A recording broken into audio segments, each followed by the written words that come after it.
Hello everyone, welcome to my this new video.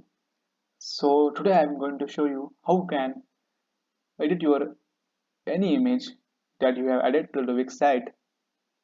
So I will show you how you can add different filters to the image, to the any image you add to the Wix. So this is the image which I have taken. This is the rider on a bike. So what I will do is I will just click here. As you can see here, it's given a filter. So by clicking here, this window opens. So here it says choose a filter.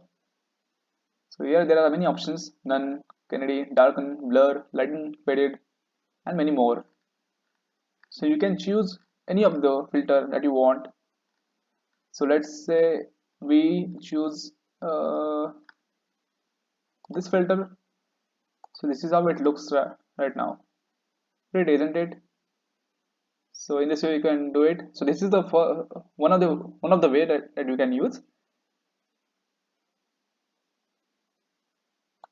I have reloaded it. So now I will show you the second way. So let's click. First you need to click the image, then settings, then adjust. This window opens.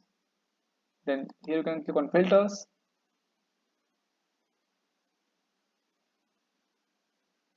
It's loading.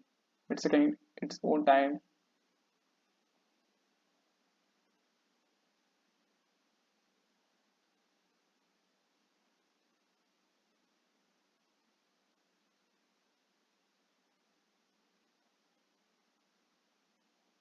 Here we go. Here are the options. As you can see, it's given color filters, and these are the options that we saw previously in the previous method. So it had came in the right box in the right side, which we did earlier. So here are the same effects that we can choose. So now we will choose one of the effect again.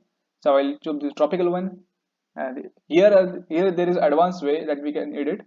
So here, as you can see, we do have an option to choose the intensity of the filter. So this is the to the maximum level 100%, and this is by scrolling it you can reduce it to the some extent. You can also make it zero like this. As you can see, the filter is gone, and like this it's in there. So save. So this is how we do it. So thanks for watching this video. Stay tuned and subscribe to my channel for more such videos. Bye.